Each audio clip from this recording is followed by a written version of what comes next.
Merci, bonjour à tous.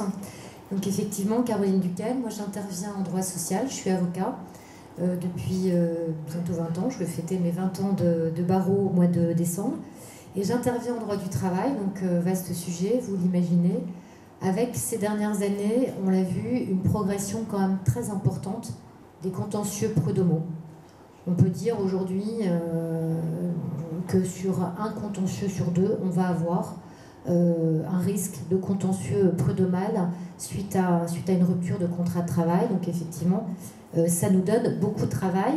Et à travers ces contentieux, quand on est effectivement saisi par une entreprise, nous, praticiens du droit, on va tout de suite amener ce chef d'entreprise à nous donner les pièces maîtresses du dossier, qui sont le contrat de travail, si on ne l'a pas rédigé nous-mêmes, et le bulletin de paie du salarié, puisqu'on va apprendre effectivement à travers ce bulletin de paie beaucoup de choses, la classification du salarié, éventuellement son ancienneté, et ces mentions qui figurent sur le bulletin de paie, elles vont être essentielles parce qu'elles vont être effectivement analysées par l'avocat également du salarié qui pourra s'en servir pour appuyer certains arguments de droit et certaines demandes financières, et en bout de course par le juge qui, je vous le rappelle, est en première instance un conseiller prud'homal, qui n'est pas un avocat, qui n'est pas un juriste, excusez-moi, qui n'est pas un magistrat, qui est un salarié ou un chef d'entreprise et qui va effectivement analyser également ce bulletin de paie, et en deuxième instance, s'il y a un recours, le magistrat de la chambre sociale, cour d'appel de Douai, en ce qui nous concerne. Alors, c'est effectivement pour cette raison que j'ai souhaité aujourd'hui vous rappeler un peu les mentions importantes qui doivent figurer sur ce bulletin de paie.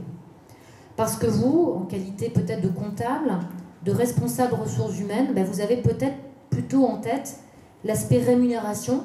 de ce bulletin de paie, les mentions relatives au salaire et accessoires de ce dernier. Mais nous, juristes, ce n'est pas véritablement ça qui va nous intéresser. Ce n'est pas de savoir si vous avez bien calculé les cotisations sociales, mais c'est effectivement, je vous le disais, d'autres mentions, et qui sont pour certaines d'entre elles obligatoires, pour d'autres facultatives. Alors, les mentions obligatoires, je ne veux pas toutes les lister, vous les connaissez, en général, vous connaissez l'étendue de l'article du Code du travail R 3243-1, qui prévoit des informations sur l'employeur, le nom et l'adresse de l'employeur, la référence de l'organisme auquel l'employeur verse les cotisations de sécurité sociale, son numéro d'INSEE, des informations sur le salarié qui sont évidemment le nom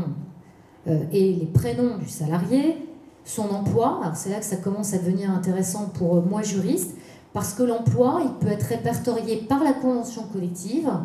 ou il peut ne pas coller précisément un intitulé d'emploi de la convention collective, et ce sera à ce moment-là l'intitulé qui sera donné par l'entreprise, qui est normalement repris dans le contrat de travail et qui reprend effectivement la spécificité des fonctions occupées par le salarié, et qui après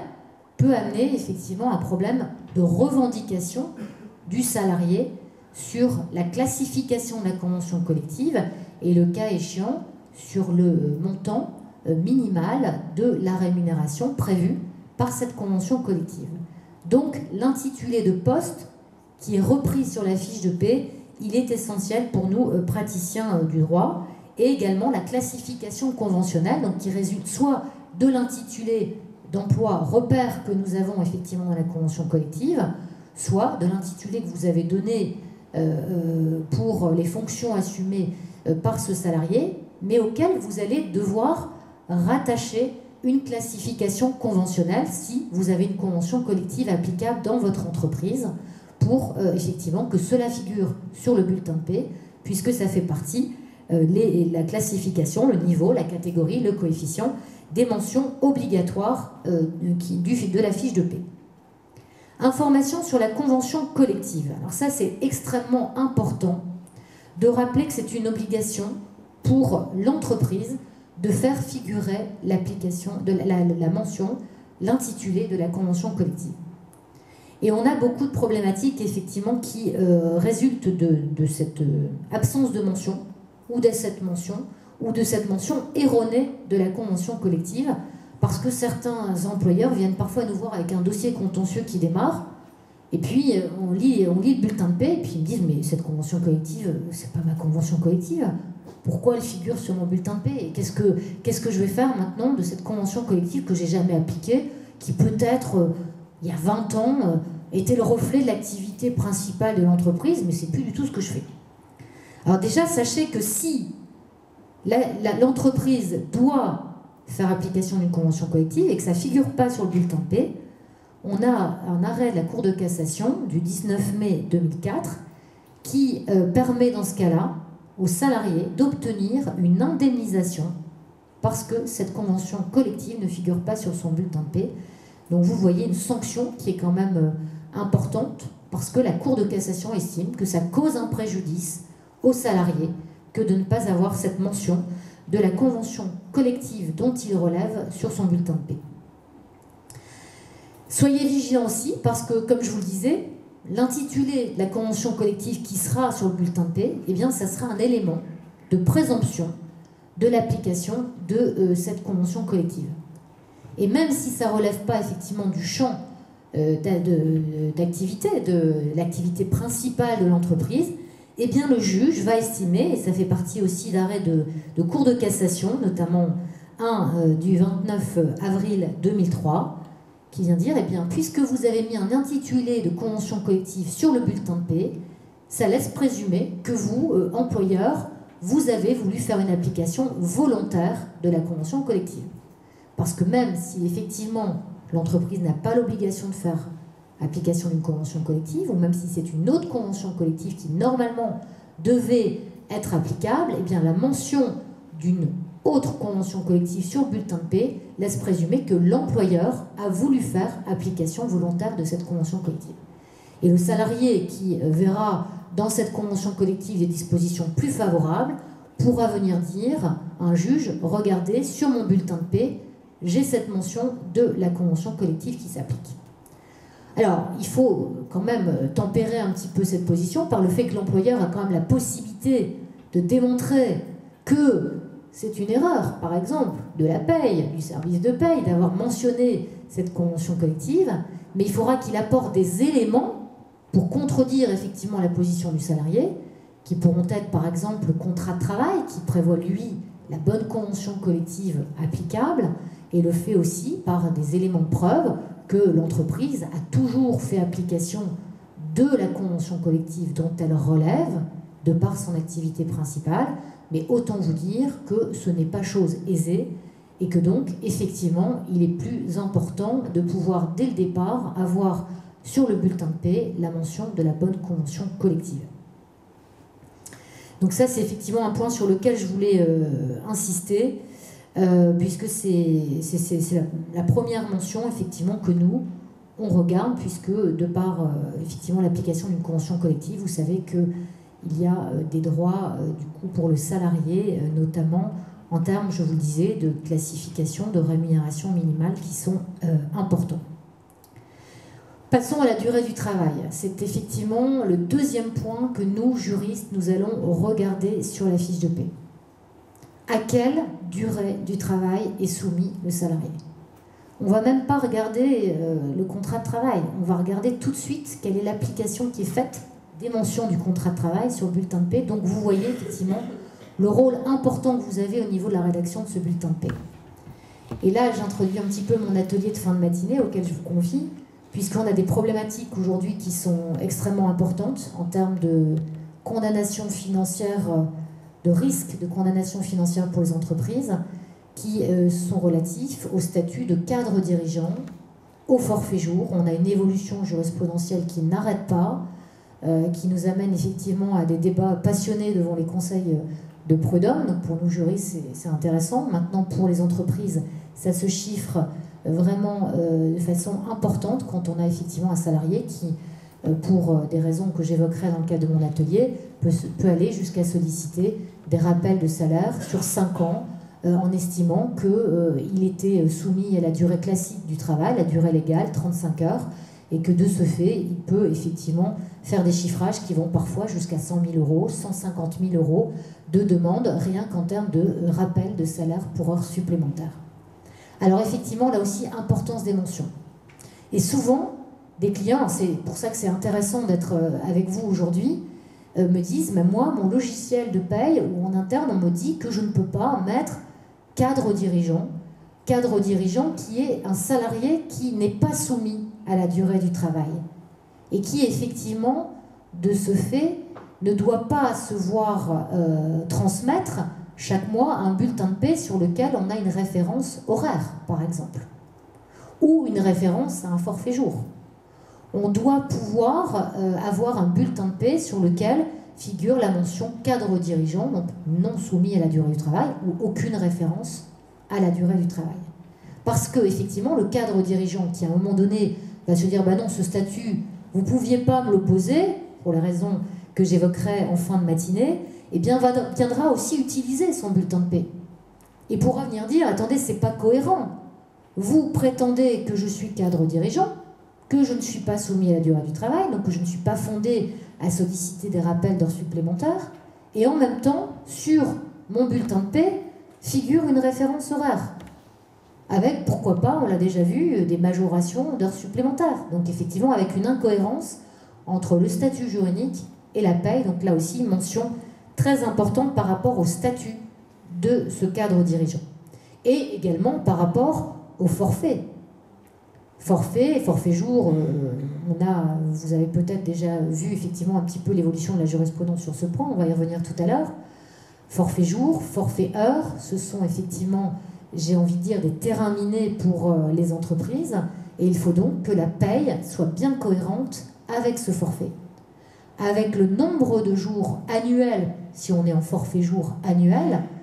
qui est prévu par la convention collective ou l'accord d'entreprise et donc le contrat de travail, puisqu'une convention de forfait doit être écrite. Donc si on est à 217 jours par an, il faut bien qu'on ait cette référence de 217 jours qui apparaît sur le bulletin de paie et aucune autre référence, qu'il n'y ait évidemment pas de notion d'heures supplémentaires ou de notion d'heures si on est sur un forfait jour. Donc, effectivement, importance de la mention qui va bien avec le statut juridique que l'on entend proposer et voire accepter par le salarié pour éviter des contentieux prud'homaux sur les heures supplémentaires.